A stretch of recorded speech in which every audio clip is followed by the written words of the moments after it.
आपके pressure cooker से लेकर आपके मोबाइल फ़ोन तक और बहुत सारी ऐसी चीज़ें पूरे दिन में हम यूज़ करते हैं जो मेटल से बनी होती है, नॉन मेटल से बनी होती है। अगर मेटल की बात करें तो कैसे हम कैटेगराइज़ करते हैं किसी चीज़ को कि मेटल है? कौन-सी चीज़ ऐसी प्रॉपर्टी शो करती है जिसकी वज़ह से हम उसको मेटल कहते हैं और कौन-सी चीज़ ऐसी प्रॉपर्टी शो करती है जिसकी वज़ह से हम उसको नॉन मेटल कहते हैं? क्या कैरेक्टरिस्टिक्स है, क्या प्रॉपर्टीज़ हैं, क्या डिफरेंसेस हैं मेटल्स और नॉन मेटल्स के बीच में? तो यही सब कुछ पढ़ने के लिए हम आज यहाँ पे आए हुए हैं। Hi, my name is Gurdeep and welcome to the chapter Metals and Non-Metals. This is part 1, that is lecture 1. So let us start. तो पहले हमारे पास समझते हैं कि मेटल्स और नॉन मेटल्स की प्रॉपर्टीज क्या होती हैं। Physical properties. मेटल्स की एक प्रॉपर्टी है वो इलेक्ट्रॉन्स को लूज करते हैं और नॉन मेटल्स की एक प्रॉपर्टी है वो इलेक्ट्रॉन्स को गेन करते हैं। मेटल्स इलेक्ट्रॉन को लूज करके बन जाता है कैटाइन और नॉन मेटल के एटम जो होते हैं जब वो इलेक्ट्रॉन को लूज करते हैं तो बन जाते हैं एनाइन। मेटल्स हमेशा सॉलिड होते हैं रूम टेम्परेचर पे, स्पेशली एक एक्सेप्शन के साथ, दैट इज मरकरी। और नॉन मेटल्स सॉलिड होते हैं जैसे कार्बन, सल्फर एक्स्ट्रा, कुछ को छोड़ के, जैसे ब्रोमीन जो लिक्विड होता है, क्लोरीन, ऑक्सीजन गैस होते हैं। मेटल्स शाइनिंग होते हैं और नॉन मेटल्स जो होते हैं वो नॉन शाइनिंग होते हैं, मतलब उनमें चमक नहीं होती है। लेकिन एक नॉन मेटल ऐसा है जिसमें चमक है, that is iodine. Non metals जो होते हैं वो स्ट्रॉन्ग होते हैं एक्सेप्ट सोडियम, पोटेशियम। और नॉन मेटल्स हमेशा ब्रिटल होते हैं, मतलब टूटते हैं आराम से, अच्छे से, मतलब आसानी से टूट जाते हैं। मेटल्स जो होते हैं हार्ड होते हैं। अगेन हमारे पास एक्सेप्शन है सोडियम और पोटेशियम। इसको हम नाइफ से भी काट सकते हैं दो मेटल्स को। लेकिन नॉन मेटल सॉफ्ट होते हैं एक्सेप्ट डायमंड जो काफी हार्ड होता है। जो मेटल्स होते हैं वो मेलेबल होते हैं, मतलब उनकी हम शीट्स बना सकते हैं। लेकिन नॉन मेटल्स की हम शीट्स नहीं बना सकते हैं, नॉन मेलेबल होते हैं। मेटल्स जो होते हैं वो डक्टाइल होते हैं, उनकी वायर्स बना सकते हैं। लेकिन नॉन मेटल्स जो होते हैं वो नॉन डक्टाइल होते हैं, उनकी हम वायर्स नहीं बना सकते हैं। उनका हाई मेल्टिंग बॉइलिंग पॉइंट होता है मेटल्स का, लेकिन नॉन सोडियम और पोटेशियम को छोड़ के। और नॉन मेटल्स का लो मेल्टिंग और बॉइलिंग पॉइंट होता है। कुछ और प्रॉपर्टीज हैं। जो मेटल्स होते हैं उनकी डेंसिटी ज्यादा होती है, नॉन मेटल्स की डेंसिटी कम होती है। Metals good conductor of electricity होते हैं, नॉन मेटल्स पुअर कंडक्टर होते हैं। एक्सेप्ट ग्रेफाइट, ग्रेफाइट जो है गुड कंडक्टर ऑफ इलेक्ट्रिसिटी है लेकिन नॉन मेटल है। लेड जो है वो मेटल है लेकिन पुअर कंडक्टर ऑफ इलेक्ट्रिसिटी है। मेटल जो होते हैं वो लेफ्ट हैंड साइड पे आते हैं पीरियोडिक टेबल के। और जो नॉन मेटल्स है वो हमारे राइट हैंड साइड को आते हैं पीरियोडिक टेबल पे। तो चलिए अब बात करते हैं कुछ केमिकल प्रॉपर्टीज के बारे में। मेटल जो होते हैं वो मेटल ऑक्सीजन के साथ रिएक्ट करके मेटल ऑक्साइड बना देता है। और नॉन मेटल जो होते हैं वो ऑक्सीजन के साथ मिलकर नॉन मेटल ऑक्साइड बना देते हैं। मेटल और वाटर मिलके मेटल ऑक्साइड या मेटल हाइड्रो ऑक्साइड बना देते हैं और हाइड्रोजन गैस रिलीज करते हैं। नॉन मेटल जो होते हैं वो पानी के साथ रिएक्ट नहीं करते हैं और ना ही वो किसी तरह का कोई हाइड्रोजन गैस रिलीज करते हैं।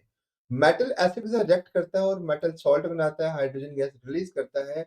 नॉन मेटल जो होता है वो एसिड के साथ रिएक्ट नहीं करता है और ना कोई गैस बनता है। मेटल और मेटल सॉल्ट सॉल्यूशन जब मिलते हैं तो एक मेटल दूसरे मेटल को डिस्प्लेस कर देता है इस रिएक्टिविटी सीरीज में और इस रिएक्शन में। और नॉन मेटल्स में नॉन मेटल और सॉल्ट जब रिएक्ट करते हैं तो ज्यादा रिएक्टिव नॉन मेटल जो होता है वो लेस रिएक्टिव नॉन मेटल को डिस्प्लेस कर देता है। ये प्रॉपर्टी इनकी सेम है। मेटल क्लोरीन से रिएक्ट करता है, मेटल क्लोराइड बनता है। नॉन मेटल क्लोरीन के साथ रिएक्ट करके नॉन मेटल क्लोराइड बनाता है। मेटल हाइड्रोजन से रिएक्ट करके मेटल हाइड्राइड बनाता है। नॉन मेटल हाइड्रोजन से रिएक्ट करके नॉन मेटल हाइड्राइड बनाता है। अगर आपको प्रॉपर्टीज एकदम फिंगर्स पे याद रहेंगी ना तो आप इजीली काम कर पाओगे और समझ पाओगे चीजों को। Now we have the first chemical property of metal, that is metals with oxygen. So हमें याद रखना है कि जितने भी मेटल्स होते हैं वो ऑक्सीजन के साथ कंबाइन करते हैं और मेटल ऑक्साइड बनाते हैं। और याद रखेंगे मेटल ऑक्साइड का जो नेचर होता है वो होता है बेसिक। कैसा होता है? बेसिक। मेटल ऑक्साइड का नेचर कैसा होता है? बेसिक होता है। फॉर एग्जाम्पल, जब भी हम किसी मेटल को ऑक्सीजन में रिएक्ट करवाते हैं, जैसे कॉपर को हमने हीट किया ऑक्सीजन की प्रेजेंस में तो कॉपर ऑक्साइड बन गया। तो कॉपर ऑक्साइड जो है ये एक मेटल ऑक्साइड है और उसका नेचर कैसा है? बेसिक नेचर है, मतलब एसिडिक नेचर नहीं है, बेसिक नेचर है। एल्यूमिनियम को हम ऑक्सीजन की प्रेजेंस में बर्न करते हैं, हीट करते हैं, एल्यूमिनियम ऑक्साइड बनाता है। और एल्यूमिनियम ऑक्साइड जो है एम्फोटेरिक है। एम्फोटेरिक क्या होता है हम आगे जाके इस लेक्चर में नहीं, नेक्स्ट लेक्चर में हम एम्फोटेरिक ऑक्साइड्स को समझेंगे। ठीक है, aluminium oxide. Now we have metal oxides का नेचर कैसा होता है, मैं अभी बता चुका हूँ थोड़ी देर पहले। मेटल ऑक्साइड्स का नेचर हमेशा बेसिक होता है, जैसे copper oxide. Amphoteric, that is react with both acids and bases. मैंने सोचा था नेक्स्ट लेक्चर में होगा, बट यहीं पे आ गया। तो एम्फोटेरिक ऑक्साइड्स जो होते हैं वो एसिडिक और बेसिक नेचर दोनों शो करते हैं, जैसे एल्यूमिनियम ऑक्साइड, जिंक ऑक्साइड। मतलब एम्फोटेरिक ऑक्साइड्स ऐसे होते हैं, एम्फोटेरिक ऑक्साइड्स को जब एसिड मिले तो ये बोलेंगे कि हम बेस हैं, और एम्फोटेरिक ऑक्साइड को अगर बेस मिले तो ये बोलेंगे हम एसिड है। मतलब एम्फोटेरिक ऑक्साइड ना तो बेसिक होता है ना तो एसिडिक होता है, ये डिपेंड करता है इसका रिएक्ट कौन करता है।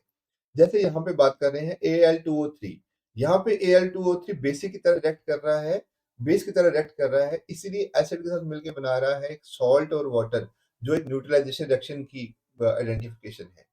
यहाँ पे भी एल्यूमिनियम ऑक्साइड जो है वो सोडियम ऑक्साइड के साथ रिएक्ट कर रहा है, जो एक बेस है। यहाँ पे एल्यूमिनियम ऑक्साइड एसिड की तरह रिएक्ट कर रहा है। तो एसिड और बेस मिलके क्या बनाते हैं, एक सॉल्ट बनाते हैं और वाटर रिलीज करते हैं। अगेन जो हमारी एक न्यूट्रलाइजेशन रिएक्शन की आइडेंटिफिकेशन है, क्वालिटी है, फीचर है, राइट। तो एम्फेटेरिक ऑक्साइड्स वो ऑक्साइड्स होते हैं जो एसिड और बेस दोनों की तरह रिएक्ट करते हैं। और जनरली हमारे पास मेटल ऑक्साइड कैसे होते हैं, बेसिक होते हैं नेचर,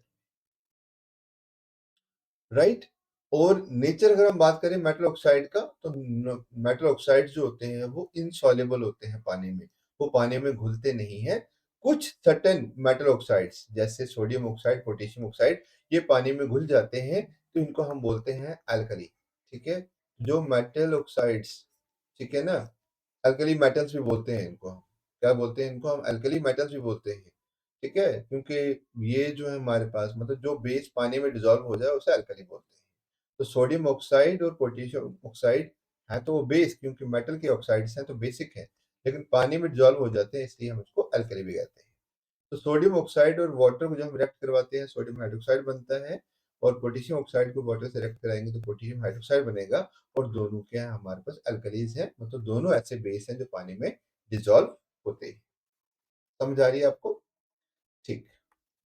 मुझे ना कमेंट करके बताना, मैं फास्ट तो नहीं पढ़ाता हूँ, आपको समझ तो आती है। Non metals with oxygen, now we will learn how non metals react with oxygen. Non metals हमेशा ऑक्सीजन से रिएक्ट करते हैं और नॉन मेटल ऑक्साइड बनाते हैं। नॉन मेटल्स हमेशा ऑक्सीजन से रिएक्ट करके नॉन मेटल ऑक्साइड बनाते हैं। Non metal oxide when oxygen react with non metal.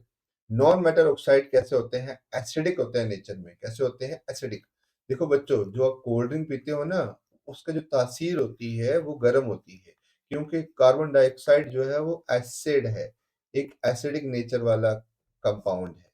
मैंने क्या कहा, नॉन मेटल और ऑक्सीजन जब भी रिएक्ट करते हैं तो नॉन मेटल ऑक्साइड बनाते हैं, और नॉन मेटल ऑक्साइड जो होते हैं वो एसिडिक नेचर के होते हैं। कोई भी नॉन मेटल ऑक्साइड हो वो कैसा होता है, एसिडिक नेचर का होता है। यही सल्फर ऑक्सीजन रिएक्ट कर रहा है, sulphur dioxide acidic nature. Nitrogen oxygen react कर रहा है, nitrogen dioxide acidic nature. Carbon monoxide और H2O, ये ऐसे ऑक्साइड्स हैं जो न्यूट्रल है। अदरवाइज नॉन मेटल ऑक्साइड्स हमेशा क्या होते हैं, एसिडिक होते हैं। कार्बन मोनोऑक्साइड क्या है, न्यूट्रल ऑक्साइड है, ना ही एसिड है ना ही बेस है। और वाटर भी एक न्यूट्रल ऑक्साइड है, ना ही एसिड है ना ही बेस है। नॉन मेटल ऑक्साइड जो होते हैं जनरली पानी में सॉल्युबल होती हैं, और ये पानी में इजीली सॉल्युबल हो जाते हैं और एसिड बना देते हैं।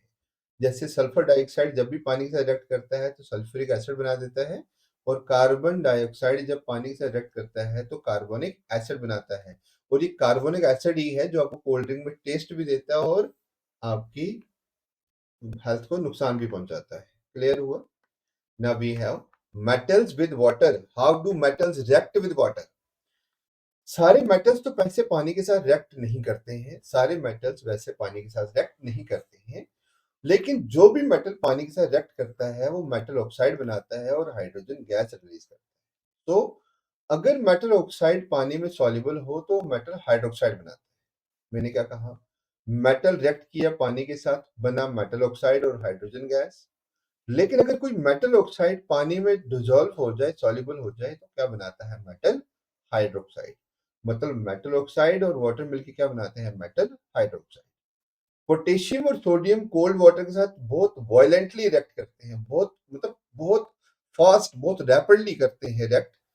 रिएक्शन जो होती है, जब भी पोटेशियम और सोडियम वाटर के साथ रिएक्ट करते हैं तो रिएक्शन एक्सोथर्मिक होती है, मतलब हीट रिलीज होती है और इस हीट में इस रिएक्शन में हाइड्रोजन फायर कैच कर लेता है। मतलब जब भी हम सोडियम को पानी में डालते हैं, एक्सोथर्मिक रिएक्शन होती है और इतनी हीट रिलीज होती है कि जो हाइड्रोजन गैस रिलीज हो रहा होता है, जब मेटल रिएक्ट करता है ना पानी के साथ, तो हमें पता है कि हाइड्रोजन गैस रिलीज होता है। लेकिन सोडियम के टाइम पे और पोटेशियम के टाइम पे जो हाइड्रोजन गैस रिलीज हो रहा होता है ना, उसमें आग लग जाती है। इसीलिए जब भी सोडियम और पोटेशियम पानी में डाल दिए जाते हैं तो there is a blast, there is fire in water. So potassium and water when react they form potassium hydroxide, heat निकलती है, हाइड्रोजन गैस निकलता है। सोडियम भी पानी के साथ रिएक्ट करता है, सोडियम हाइड्रोक्साइड बनता है, हाइड्रोजन गैस निकलता है और हीट निकलती है। जो कैल्शियम है वो वाटर के साथ रिएक्ट करता है, बहुत धीरे धीरे हाइड्रोजन गैस निकलता है, लेकिन वो फायर कैच नहीं करता है क्योंकि इतनी ज्यादा हीट रिलीज नहीं होती कि हाइड्रोजन गैस में आग लग जाए। लेकिन कैल्शियम जो है वो स्टार्ट कर देता है फ्लोट करना। जैसे ही कैल्शियम को हम पानी में डालते हैं तो कैल्शियम पानी के ऊपर फ्लोट करना शुरू कर देता है, क्योंकि जो हाइड्रोजन गैस निकलता है ना, वो कैल्शियम की सरफेस के साथ स्टिक कर देता है। उस गैस की वजह से वो फ्लोट करना शुरू कर देता है। समझ गए आप? गुड। तो calcium plus water gives calcium hydroxide और साथ में हाइड्रोजन गैस रिलीज होता है। और इस हाइड्रोजन गैस में आग क्यों नहीं लगती है, मैंने आपको बता दिया कि जो रिएक्शन होती है वो लेस वायलेंट होती है, इतनी ज्यादा एक्सोथर्मिक नहीं होती है, जिसकी वजह से इतनी हीट प्रोड्यूस नहीं होती जो हाइड्रोजन में फायर इनिशिएट कर सके। क्लियर? अगेन मैग्नीशियम जो है वो कोल्ड वाटर के साथ रिएक्ट नहीं करता है, मैग्नीशियम सिर्फ हॉट वाटर के साथ रिएक्ट करता है और ये भी पानी के ऊपर फ्लोट करना शुरू कर देता है जब भी इसको पानी में डालते हैं।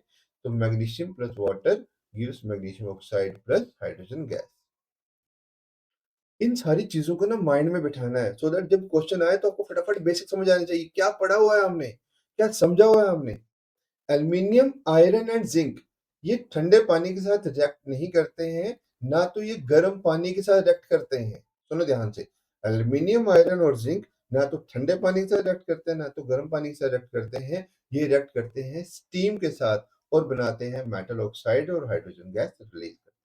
तो एल्युमिनियम को वाटर चाहिए गैस के रूप में, यानी कि स्टीम के रूप में, फिर बनेगा एल्युमिनियम ऑक्साइड और हाइड्रोजन गैस रिलीज होगा। आयरन को भी वाटर चाहिए गैस के रूप में, फिर हमारे पास फेरिक ऑक्साइड बनेगा और हाइड्रोजन गैस रिलीज होगा। अब यहाँ पे ना एक्टिविटी 3.10 है आपके एनसीईआरटी की, इसको मैंने यहाँ पे बताया हुआ है कि जो मेटल्स रिएक्ट कर रहे हैं कोल्ड वाटर के साथ, आपको ना इस टेबल को याद रख लेना है, बस फिर आपका काम हो गया। मेटल्स जो ठंडे पानी से रिएक्ट करते हैं वो है सोडियम, पोटेशियम, कैल्शियम। जो फायर छोड़ते हैं, मतलब मेटल्स जो पानी से रिएक्ट करके फायर जिनमें लगती है वो है सोडियम, पोटेशियम। जो फ्लोट करते हैं वो कैल्शियम और मैग्नीशियम। जो हॉट वाटर के साथ रिएक्ट करता है वो मैग्नीशियम। जो स्टीम के साथ करते हैं, ना तो ठंडे के साथ ना तो गर्म के साथ, बल्कि स्टीम के साथ, वो है एल्यूमिनियम, जिंक और आयरन। जो ना पानी के साथ रिएक्ट करते हैं, ना गर्म पानी के साथ, ना ठंडे पानी के साथ, ना स्टीम के साथ, वो है हमारा lead, copper, silver and gold. ठीक है? रिएक्टिविटी सीरीज जो है मेटल्स की वो याद रखनी है। सबसे ज्यादा रिएक्टिव होता है सोडियम, सबसे ज्यादा रिएक्टिव होता है पोटेशियम, फिर सोडियम, फिर कैल्शियम, फिर magnesium, aluminium, zinc, iron, lead, copper, mercury, silver and gold, और लास्ट में प्लेटिनियम भी लिख सकते हैं। आई होप ये जो चीजें मैं आपको बता रहा हूँ आपको समझ में आ रही है मैं क्या कह रहा हूँ। Right? Now we have reaction of metals with acids. Acid metal के साथ कैसे रिएक्ट करते हैं? तो मेटल रिएक्ट करते हैं एसिड के साथ और बनता है सॉल्ट और हाइड्रोजन गैस। मेटल रिएक्ट करता है एसिड के साथ तो क्या बनता है? सॉल्ट और हाइड्रोजन गैस। तो मेटल जब भी रिएक्ट करेगा एसिड के साथ, डाइल्यूट एसिड के साथ, तो सॉल्ट और हाइड्रोजन गैस बनेगा। सो जब भी डाइल्यूट हाइड्रोक्लोरिक के साथ मेटल्स रिएक्ट करते हैं तो हाइड्रोजन गैस रिलीज होता है। इसको हम आगे जाके देखेंगे एक्टिविटी में। तो जब भी मेटल्स नाइट्रिक एसिड के साथ रिएक्ट करते हैं तो हाइड्रोजन गैस रिलीज नहीं होता। एक नाइट्रिक एसिड ही एक ऐसा एसिड है जिसके साथ मेटल रिएक्ट करते हैं लेकिन हाइड्रोजन गैस रिलीज नहीं करते। अदरवाइज मेटल जब भी डाइल्यूट एसिड के साथ रिएक्ट करते हैं तो हाइड्रोजन गैस रिलीज करते हैं। अच्छा, अब जो मेटल्स नाइट्रिक एसिड के साथ रिएक्ट करते हैं तो क्यों नहीं गैस रिलीज करते हैं? कभी कभी क्वेश्चन ये भी आ जाता है कि मेटल जब नाइट्रिक एसिड के साथ रिएक्ट करते हैं तो हाइड्रोजन गैस रिलीज क्यों नहीं होता? उसका रीज़न ये है कि नाइट्रिक एसिड जो है एक स्ट्रॉन्ग ऑक्सीडाइजिंग एजेंट होता है। ऑक्सीडाइजिंग एजेंट क्या होता है हमारे पास, जो हाइड्रोजन को ऑक्सीडाइज़ कर देता है, वो मतलब ऑक्सीजन प्रोवाइड कर देता है कि आपको मैं मतलब हाइड्रोजन को बोलते हैं कि आपको मैं पानी देता हूँ, आप वाटर बन जाओ। ठीक है? समझ आ रही है?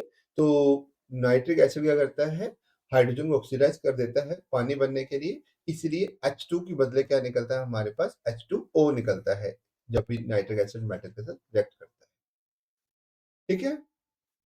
Only magnesium and manganese react with very dilute HNO3 and involve. तो यहाँ पे भी एक एक्सेप्शन है।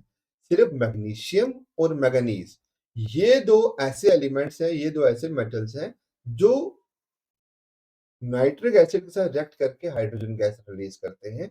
अदरवाइज बाकी सारे मेटल जब भी रिएक्ट करेंगे नाइट्रिक एसिड के साथ, तो हाइड्रोजन गैस के बदले क्या निकलेगा, पानी निकलेगा। उसका रीजन क्या है, नाइट्रिक एसिड क्या है, एक स्ट्रॉन्ग ऑक्सीडाइजिंग एजेंट है जो हाइड्रोजन को ओ देता है, यानी ऑक्सीजन दे देता है, जिसकी वजह से हाइड्रोजन क्या होता है, वाटर में कन्वर्ट हो जाता है। देखिए यहाँ पे डाइल्यूट एसिड के साथ मैग्नीशियम रिएक्ट करेगा, मैग्नीशियम क्लोराइड बनेगा, फास्ट रिएक्शन है। डाइल्यूट एसिड के साथ एल्यूमिनियम रिएक्ट करेगा, हाइड्रोजन गैस रिलीज होगा, फास्ट रिएक्शन है। डाइल्यूट एसिड के साथ जिंक रिएक्ट करेगा और जिंक क्लोराइड बनेगा, हाइड्रोजन गैस रिलीज होगा, फास्ट रिएक्शन है। डाइल्यूट एसिड के साथ आयरन रिएक्ट करेगा तो फेरस क्लोराइड बनाएगा और ये रिएक्शन थोड़ी स्लो है। और कॉपर के साथ डाइल्यूट एसिड रिएक्ट करेगा तो रिएक्शन नहीं होगा। उसका रीजन ये है कि जो कॉपर है वो हाइड्रोजन से कम रिएक्टिव है, तो हाइड्रोजन जो कॉपर जो है वो हाइड्रोजन को डिस्प्लेस नहीं कर सकता है, इसलिए इस केस में हमारे पास कोई रिएक्शन नहीं होगी। क्लियर हुआ? अब हमारे पास ना एक एक्टिविटी है, नहीं यहाँ पे एक और हमारे पास टॉपिक है, metal with salt solution of other metals. यानी कि metals with salt solution of other metals, यानी कि मेटल्स दूसरे मेटल के साल्ट सॉल्यूशन के साथ कैसे रिएक्ट करते हैं। क्या कहने का मतलब है, देखो जैसे मैं बोलूं CuSO4, ये जो कॉपर सल्फेट है ना, ये है साल्ट का सॉल्यूशन, लेकिन किसका साल्ट सॉल्यूशन है, मेटल का साल्ट सॉल्यूशन। तो मेटल्स दूसरे मेटल के साल्ट सॉल्यूशन के साथ कैसे रिएक्ट करते हैं। Non all metals are equally reactive, सारे के सारे मेटल जो होते हैं इक्वली रिएक्टिव नहीं होते। देखो पोटेशियम सबसे ज्यादा रिएक्टिव है, गोल्ड सबसे कम रिएक्टिव है। तो आपको ये रिएक्टिविटी सीरीज जो है याद करनी है, तब जाके ये जो ऊपर वाला मैं पढ़ा रहा हूँ ना, इसको आप समझ पाएंगे। सारे के सारे मेटल्स इक्वली रिएक्टिव नहीं होते हैं, तो जो ज्यादा रिएक्टिव मेटल है वो लेस रिएक्टिव मेटल को उसके सॉल्यूशन में से निकाल देता है। मतलब हमारे पास अगर एक मेटल ए है और दूसरा सॉल्यूशन है मेटल बी का, तो यहाँ पे जो मेटल ए है इस मेटल बी को डिस्प्लेस कर देगा, खुद उसकी जगह बन जाएगा। देखो मेटल ए है लेकिन सॉल्यूशन है मेटल बी का, जब मेटल ए ने मेटल बी को निकाल दिया तो सॉल्यूशन बन गया मेटल ए का, मेटल बी बाहर आ गया। क्लियर हुआ? यहाँ हमारे पास जो बेस्ट एग्जांपल आती है वो एग्जांपल आती है किसकी, बताते हैं आपको, दैट इज, चलिए एग्जांपल लेते हैं हम यहाँ पे, zinc. Zinc plus copper sulphate CuSO4। अब जिंक जो है वो कॉपर से ज्यादा रिएक्टिव है, ठीक है। तो जिंक को अगर हम कॉपर में डाल देते हैं तो जिंक क्या करेगा, कॉपर को हटा देगा और बन जाएगा ZnSO4, यानी कि जिंक सल्फेट सोल्यूशन बन जाएगा। क्या बन जाएगा, जिंक सल्फेट सोल्यूशन बन जाएगा। ये दिख नहीं होगा यहाँ पे, मैं थोड़ा सा इसको यहाँ करने की कोशिश करता हूँ। तो हमारे पास क्या है, जिंक जो है उसको हम कॉपर सल्फेट सोल्यूशन में डालेंगे, तो जिंक क्या करेगा, कॉपर को उसके सोल्यूशन में से हटा देगा और खुद उसकी जगह ले लेगा, दैट इज ZnSO4, और Cu बाहर आ जाएगा। बस आपको इतना याद रखना है कि रिएक्टिव मेटल कौन सा है। जिंक जो है वो ज्यादा रिएक्टिव मेटल, आप देखिए यहाँ पे जिंक ज्यादा रिएक्टिव मेटल है एज कम्पेयर टू कॉपर। तो जिंक कॉपर को डिस्प्लेस कर सकता है लेकिन कॉपर जिंक को डिस्प्लेस नहीं कर सकता। मतलब अगर ऐसे एग्जाम में ऐसी वाली रिएक्शन लिखी आए कि Cu प्लस ZnSO4, तो इसकी क्या रिएक्शन बनेगी आगे, हम लिखेंगे नो रिएक्शन, क्योंकि कॉपर जिंक को डिस्प्लेस नहीं कर सकता, क्योंकि जो कॉपर है वो लेस रिएक्टिव है as compare to zinc. Got a point? तो इन चीजों को आपने याद रखना है, बार बार इन कॉन्सेप्ट्स को पढ़ना है, इनके ऊपर बहुत सारी एग्जांपल्स को देखना है। आप इन चीजों को डेली लाइफ के साथ जोड़ के देखना है, तब जाके आप इन चीजों को समझ पाओगे और एग्जाम में अपना जो क्वेश्चन आंसर है या फिर assertion रीजन है वो कर पाएंगे। आई होप आप लोगों को वीडियो अच्छी लगी होगी। अगर वीडियो अच्छी लगी हो ना तो लाइक दबा के जाना, कमेंट करके जाना और अपने फ्रेंड्स से शेयर करना। And thank you so much for watching. Have a good